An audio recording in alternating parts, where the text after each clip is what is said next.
Mesdames, Messieurs, peuple congolais, le saviez-vous que nous, Congolais, et les Bantous d'ailleurs, c'est-à-dire les Bantous d'Afrique centrale, qui touchent le Congo-Brazzaville, le Congo-Kinshasa, le Gabon, le Cameroun, et la Guinée équatoriale, ça va même jusqu'à au Burundi et tout compagnie, l'Afrique équatoriale. Les savez-vous que nous faisons partie de la classe des quintuplans africains? Parce que ça bouge partout en Afrique noire, mais nous sommes là, la classe des quintuplans. Vous voyez que les quintuplans, souvent ils ont toujours des boucs émissaires. Vous avez toujours pu constater même à l'école. J'en ai eu au collège, au lycée aussi. Des gens qui échouaient lamentablement. Et à chaque fois, il y avait toujours des boucs émissaires. Ou c'est le professeur, ou c'était une famille à cause de la sorcellerie. Et donc on mélangeait tout. Mais je ne comprenais pas ce mouvement. Il y avait même un ami au collège et qui est venu lui dire, un gars qui était sorti premier, il a dit non, tu sais, ces notes-là ne sont pas normales. Parce que son père, c'était un sorcier. Et il arrivait même des situations conflictuelles entre les familles. Mais lui, il redoublait. Donc les mauvais, tu cherches toujours, ou les faibles, ils cherchent toujours des boucs émissaires. Donc nous faisions partie de la classe des quintuplans africains. Sinon, ça se saurait. Pour nous, depuis 2015 déjà, jusqu'à nos jours. Regardez, la situation est identique en République démocratique du Congo, au Gabon, au Cameroun. C'est pareil. Mesdames, Messieurs, ceci dit, pourquoi l'enjeu de Sassou Nguesso dégage n'est plus du côté des amalgames, Nord-Sud ou Mokoko ou tout ce qu'on a tout mélangé. Donc si vous mélangez les amalgames, les polémiques autour de l'enjeu de Sassou dégage, et n'oublions pas la situation des prisonniers politiques, des opposants et tout ça, vous mélangez ça, vous rentrez dans l'ANAS ou dans le piège des mauvais élèves, des quintuplans. Donc la classe des peuples quintuplans. Donc nous ne sommes pas bons, on est médiocres.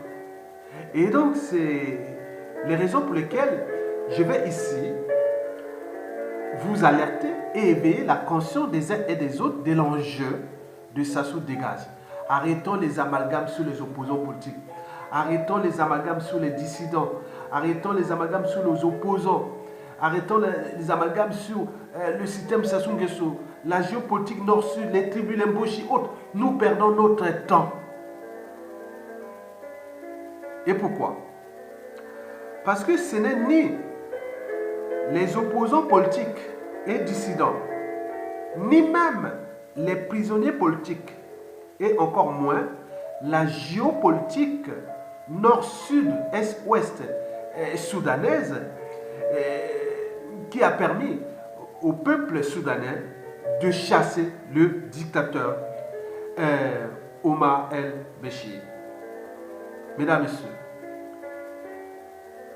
comparons maintenant la situation sociopolitique du Soudan avec celle du Congo-Brazzaville. Vous verrez que c'est à peu près similaire. La ville de Khartoum,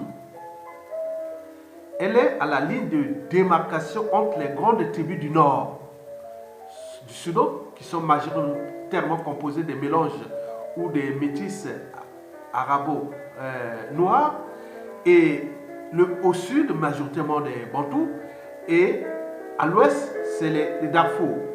Donc Khartoum, c'est la ligne de front, ou la ligne de démarcation entre les grandes tribus du nord et du sud. Et le président soudanais, l'ex-dictateur, était du nord du Soudan. Et maintenant, traitons la mobilisation. Pendant la mobilisation, ceux qui ont suturé, organisé et managé la mobilisation étaient majoritairement des blocs de tribus venant du sud-Soudan, c'est-à-dire au sud de Khartoum. Donc les tribus au sud de Khartoum, là, vers le sud. Et pourquoi? Parce que la plupart de ces tribus ont souffert de la scission entre le Soudan et le Soudan du Sud.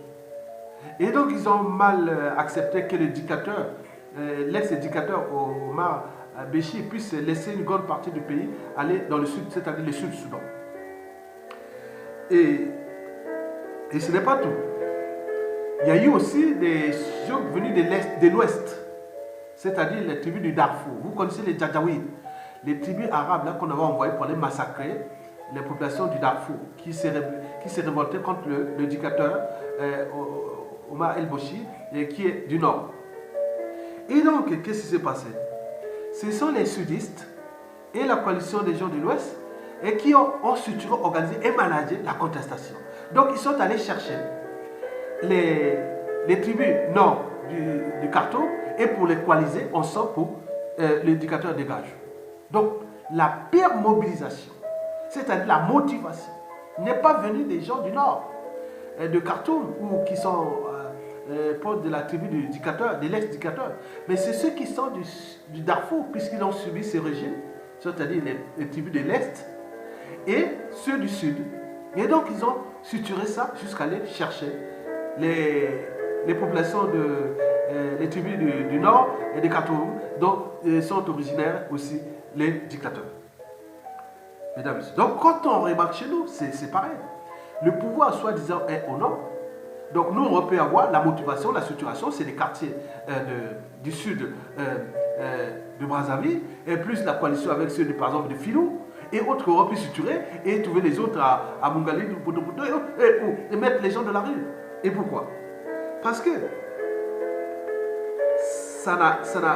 eux, les Soudanais, n'ont même pas pensé ni quelque chose de nord, sud, est, ouest. Il y a une motivation, une coalition pour dire non, mais l'éducateur là, c'est terminé, c'est foutu. C'est foutu pour lui. On ne va pas le laisser faire. Et donc, ils se sont mobilisés. Et qu'est-ce qu'ils ont fait? Ils ont libéré par la suite les prisonniers politiques. Ils ont mis la pression sur les opposants politiques pour négocier avec l'armée pour rentrer dans cette transition qui va rentrer en cours. Donc, les prisonniers politiques n'étaient pas là, ils sont en prison. Les opposants n'étaient pas là, c'est le peuple, les jeunes filles et tout le monde, ils sont rentrés là. Et les opposants politiques étaient obligés de suivre le mouvement. Ils ont simplement joué les jeux entre les civils et l'armée. Que le pouvoir là ne va plus rester de côté de l'armée, il faut le partage du pouvoir dans le sens là pour arriver dans cette transition. Mesdames, messieurs. Mais ce n'est pas tout. La véritable motivation, ce fut le pouvoir d'achat. C'est ça. Les Soudanais sont partis dans la rue à cause du pouvoir d'achat. Le pain, qui devait être multiplié, le prix du pain, seulement, multiplié par 3. Ils ont des conditions de vie à Khartoum. Ils sont meilleurs que nous à Brazzaville. Ils ont l'eau potable, ils ont l'énergie, ils ont les cas de vie, ils ont des hôpitaux et autres. Mais il suffisait seulement pour le pain, ils sont mis dans la rue, tout le monde. Allez, on y va. Et les tribus du Sud et de l'Ouest ont motivé les autres du Nord et ils ont fait. Mais nous, qu'est-ce qui se passe? Nous, les conditions de vie sont pires qu'au Soudan, à Khartoum. Et on avait plusieurs dénominateurs communs. Non seulement le pouvoir d'achat, il y a le cas de vie, il y a les problèmes d'injustice, des soins, on a tout pour être ensemble, mais là on n'est pas capable. Donc on peut faire jouer aux amalgames, au bouc émissaire de la classe des quintuplans. Quand ils échouent, comme vous avez eu des amis au bac, et ils échouaient parce qu'il y avait les pauvres aussi, il y avait ça. Et d'autres, c'était parce que son papa était sorcier. Et donc ça c'est significatif des redoublants ou des quintuplants, comme on peut dire. Voilà. Donc ils ne savent pas que réussir aussi, il faut se secouer, quoi. Mais on a dit non, mais on peut faire chercher les boucs émissaires. Comme l'autre disait au collège, ah oui, c'est à cause de passer son papa était sorcier. Alors, quel est son papa? Il est au village, il est venu ici. Attends, c'est quoi cette affaire? Il y a des gens qui ont échoué au bac, ils disent, ah non, mais c'est parce que la famille là est sorcier, parce que ce garçon-là. Ah non, attendez. On est arrivé même, nous, on demande que moi j'étais un sorcier et pour passer aux classes supérieures. Donc arrêtez. Donc nous sommes dans cette situation-là. Donc c'est pour vous expliquer que le pouvoir est du côté du peuple, n'est pas du côté de ces gens-là. Donc aujourd'hui, nous pouvons nous affranchir déjà de ces opposants et dissidents et du pouvoir. Et pour notre responsabilité de peuple, c'est tout. Il nous reste que ça. Si on attend que les opposants ou dissidents prennent la responsabilité, vous attendrez longtemps et le pays là sera plus que jamais fracassé.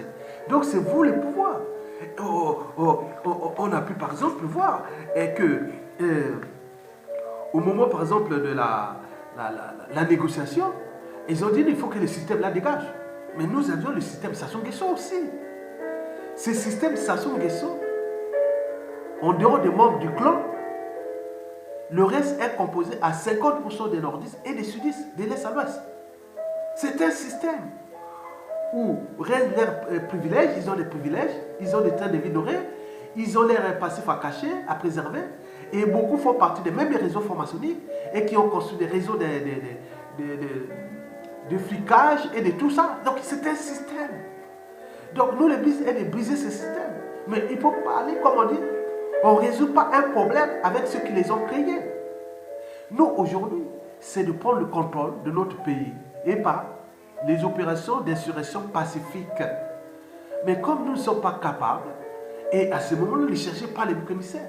Parce que quand vous parlez des nordistes, des sudistes, autres, ça, on rigole, mais c'est pas bien pour lui. Parce qu'après, quand tu vas partir, mais c'est un effet d'entraînement et de conditionnement d'ailleurs. Et il y aura un malin qui va jouer ce même jeu. Comment vous allez s'affronter avec un dictateur, contre un dictateur? Au moment où le peuple a tout renoncé, vous allez vous retrouver toujours dans la merde. Même après Sassou Nguesso, ça pourra se répéter. Regardez la situation de 92 à 97. Qui pouvait contester le pouvoir de Nissouma? Même démocratique. Regardez ce qui s'est passé depuis 97 à nos jours, où on a tout renoncé. Les gens ont fait maintenant des carrières d'opposants, 20 ans, 30 ans. Alors qu'ici, ailleurs, une fois, deux manifestations, une semaine, 3 semaines, il est parti. Nous avions fait combien en nombre de diaspora congolais de France?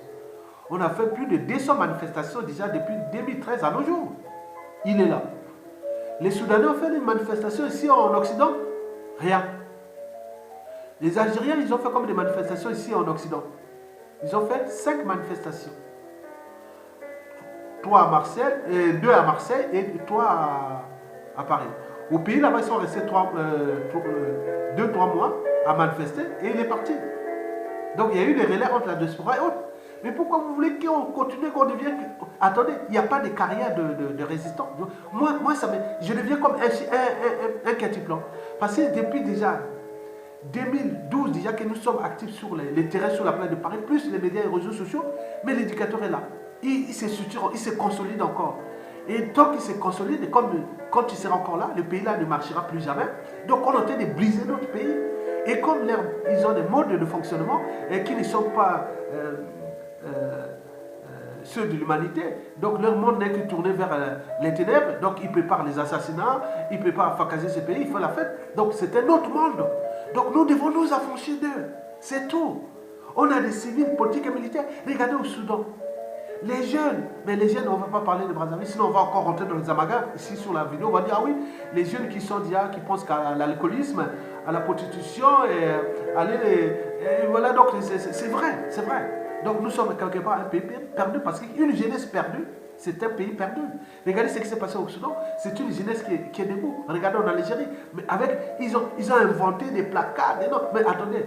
Donc nous on attend qu'un vous mobilise et vous roule comme en 2015. Où on a demandé tous les gars là, venez, ils ont fait leur discours, allez, rentrez chez vous comme les moutons. Et ça soit les retrouver un à un, les disparitions forcées ou suspectes, les emprisonnements, les assassinats, et voilà. Donc le peuple est traumatisé et autres. Donc là, il faut s'affranchir d'eux. Si vous attendez les hommes politiques du Congo là, on va attendre Sassou Nguesso 2021, 2022, et quand ils vont fracasser tout ce monde-là, et il va se retrouver avec c'est mauvais. Trop mauvais pour être utile à notre pays. Donc le pays-là sera perdu et vendu à la découpe. Parce que de la Likwala jusqu'au Kwilu, ils ont en train de tout vendre, les forêts, les terres, les sous-sols et tout compagnie. Mais vous allez pleurer où? La faute à qui? La faute à nous-mêmes. Donc l'expérience du Soudan que je viens de dire, la géopolitique soudanaise était comparable à celle de nous. Exactement. Dictateur originaire du Nord, et la mobilisation est partie du Sud avec les coalitions Ouest, et ils ont invité les gars du quartier Nord de Khartoum, et ils se sont mobilisés. Et deuxièmement, et ce n'est pas seulement ce problème de géopolitique, mais surtout c'était le pouvoir d'achat, qui a dit non, mais nous, ça nous a entraîné dans les conditions d'esclavage. d'esclavage. On nous a privé de liberté d'expression, d'association, privé de liberté d'opinion. On vous a privé de la liberté de mouvement, de mobilité. On vous a privé de liberté d'oser dire non, la liberté de contester, de désobéir, de manifester. Et tout, c'est tous ces ingrédients qui font que vous êtes devenus des esclaves de Sassou Nguesso. Demandez à tout juriste qu'est-ce qu'un esclave. Depuis l'esclavage, en passant par le colonialisme et autres. Mais nous sommes en ce moment, civils, politiques et militaires, sont des esclaves de Sassou Nguesso. Même ces dissidents et ces opposants qui les gèrent comme des moutons, ils sont bien nourris et tenus en laisse. Et donc voilà. Donc c'est un peu, mais ça donne les idées aux autres. Après Sassou. Regardez, Moukoko est allé s'affronter à Sassou Nguesso. Il est abandonné. Vous croyez qu'ailleurs, un président, soi-disant élu, on l'a laissé comme ça, c'est les autres peuples arabes, blancs, autres. Non. Et nous, on a maintenant ces affaires de Moukoko avec sa tribu. Hein. Débrouillez-vous. Hein. Oh. Mais l'autre va dire demain, ah oui, si je peux commencer cette expérience-là, je peux prendre ça, et ça... Oui, mais ça apporte beaucoup d'idées. Et c'est ça le danger. Qui n'est pas seulement en ce moment contre tout le peuple congolais, mais demain ce sera aussi pour les clans. Parce qu'avec un peuple, comment ils vont-ils défendre? Quand il y aura une autorité injuste, une coalition d'injustice contre les clans, comment vous allez vous défendre? Le peuple dire, ah oui, mais ils ont mérité, hein, et ils avaient fait ça. Ça va être comme ça. Donc d'où l'enjeu de se coaliser ensemble et aller libérer. Mais comment? Donc c'est ça les techniques. Mais quant au réseau que vous m'avez posé la question de savoir, monsieur Aya, vous avez des réseaux de formation de nombre, mais pourquoi vous ne demandez pas à ces gens-là de chasser Sassou Nguesso? Vous voyez déjà? Parce que c'est que les informations qui arrivent, que bon, mais voilà les dignitaires, les dissidents, ils se coalisent entre eux, voilà, ils sont contre nous. Nous, le but est de dénoncer. Les réseaux-là, c'est dénoncer. Mais la responsabilité ne vient pas de moi, individu.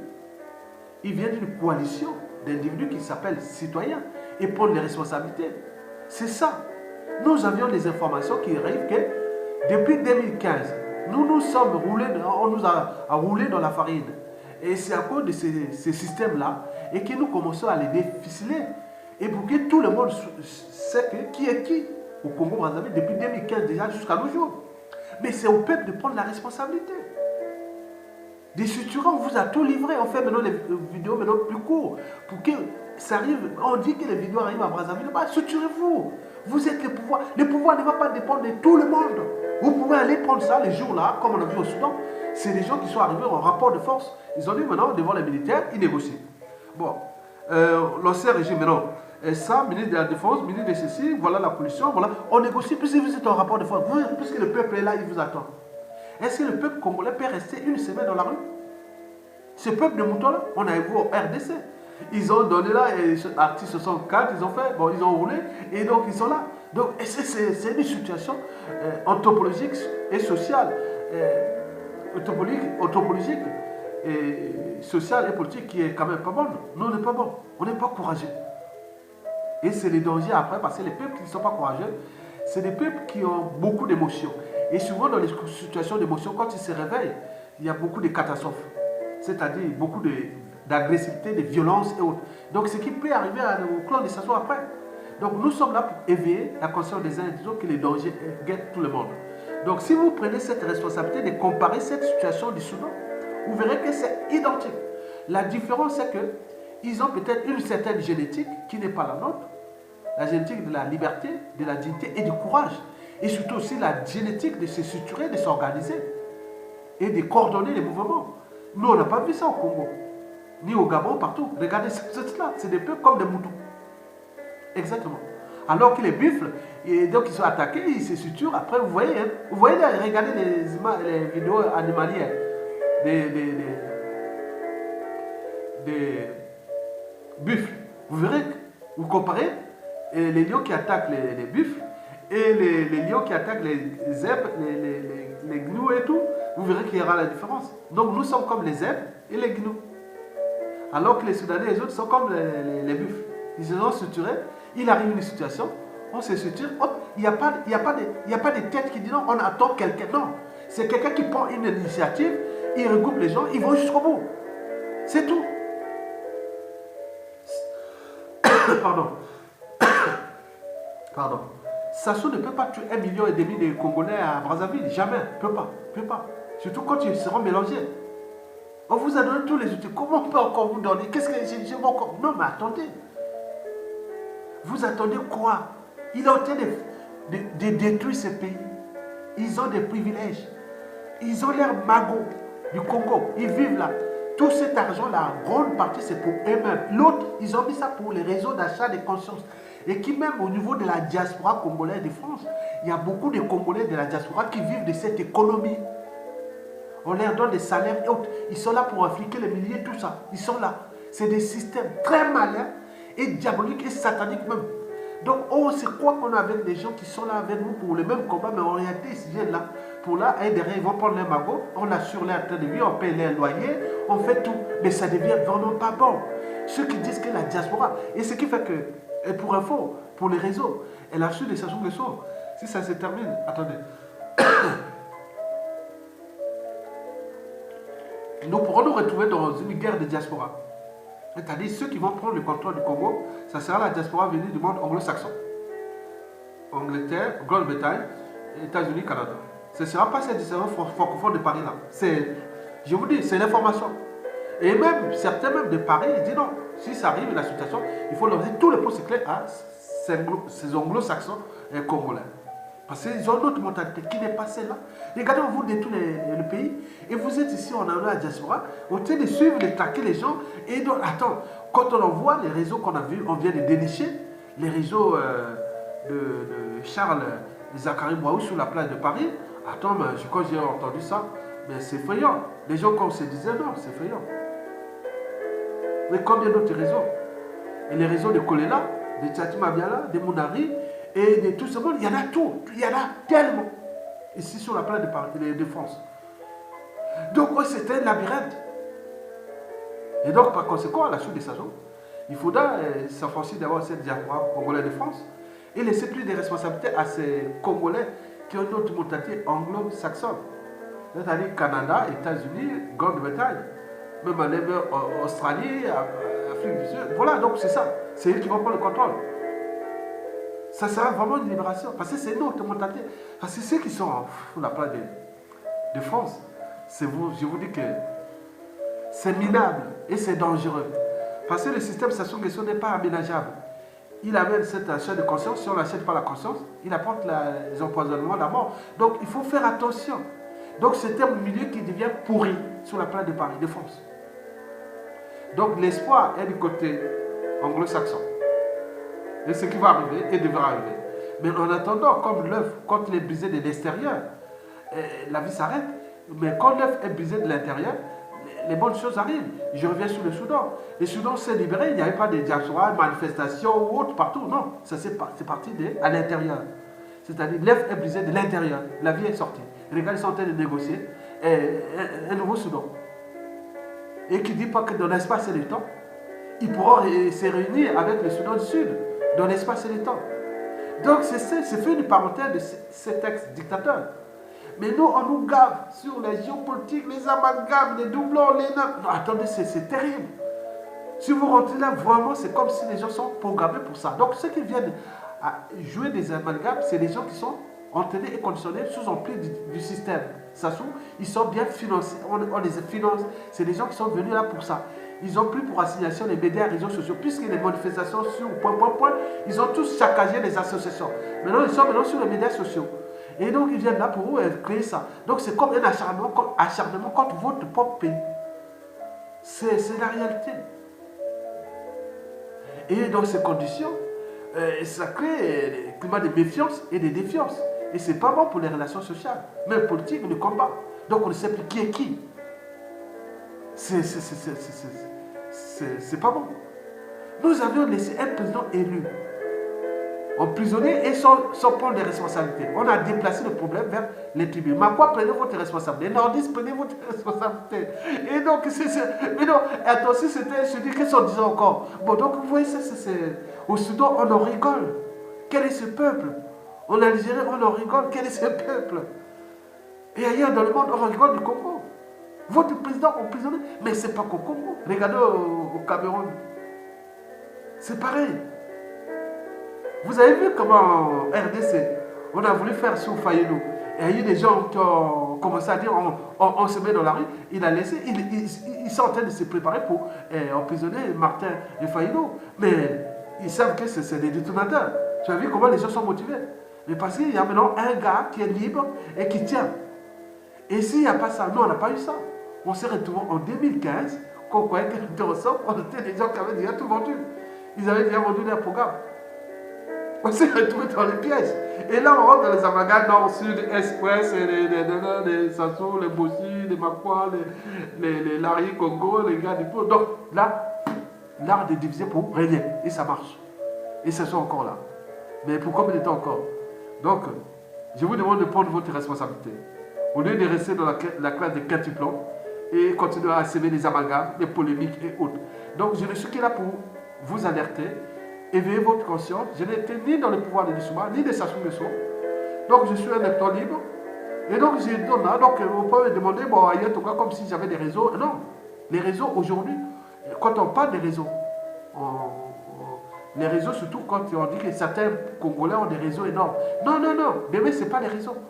Les réseaux, c'est quoi? Les réseaux, c'est les réseaux médias sociaux. Tu dis ce que tu penses. Et demain, si c'est la liberté, bon, on dit Ayat Ouga, on connaît, ici, vote, il passe. Il y a beaucoup de gens qui sont élus président à cause des médias réseaux sociaux. Parce qu'on connaît qui est cet individu, qui est ceci. Mais pourquoi on reste encore à chercher les réseaux? Moi, j'arrive président demain, je n'ai pas besoin de réseau. J'ai mon ministre de l'Intérieur, et qui fait ça. Il y a l'Interpol, il y a plein de trucs. Je demande d'aller chercher ça. J'ai le ministre de l'Économie et des Finances, je demande d'aller chercher ça, cette information pour créer la richesse, pour développer le pays. Pourquoi aller chercher les réseaux? Pourquoi? Si j'ai besoin de l'argent, je vais chercher les partenaires économiques et aller chercher l'argent sur les voies. Mais pourquoi réseau? Réseau pourquoi? Réseau, c'est pour rester au pouvoir à vie ou pour entretenir les néocolonialismes. Donc, quand vous entendez réseau, que les hommes des réseaux congolais, ça ne veut rien dire. Nous étudions les réseaux congolais que je parle, c'est des réseaux qui sont là pour nous mettre dans la condition que nous ne sommes pas capables de s'en sortir parce qu'ils ont conçu des relations personnelles, familiales, d'intérêts autres, pour qu'ils se groupent entre eux pour exploiter ce pays. Or, le pays là est dans la merde.